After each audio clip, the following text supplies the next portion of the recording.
over the last couple years of holding a pretty good lump sum of money in cash, is that it's going to be inflated away, and it's just as good as it's paper at the end of the day.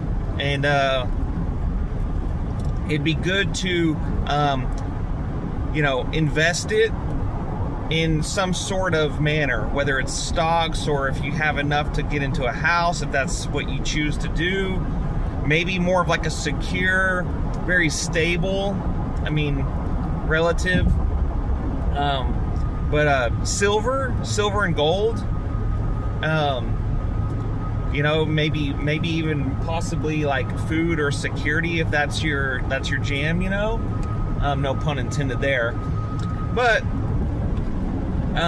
is because just having money just laying around. Maybe a little emergency fund or something like that if you need to get up and go is one thing.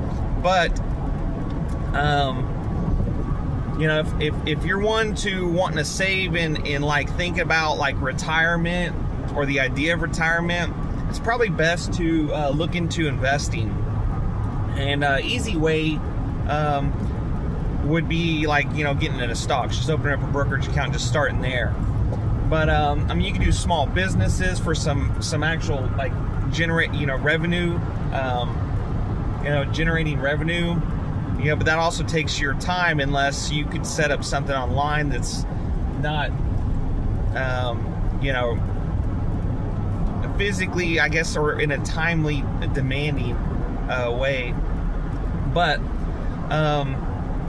where discipline comes into play here is unless you're just making a bunch of money, $100-something thousand a year, or you're able to make $80,000-$100,000 a year and live like in a cheaper area, there's you gotta have, I guess what I'm saying is not depriving yourself, but you can't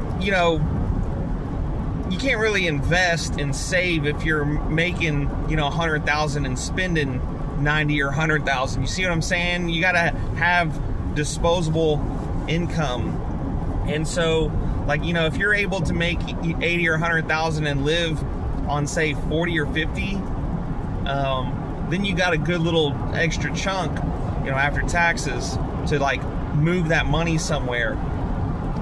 And it's in that discipline is living very frugal and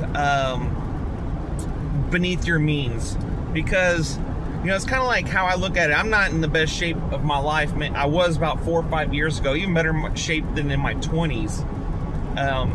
But that being said, it's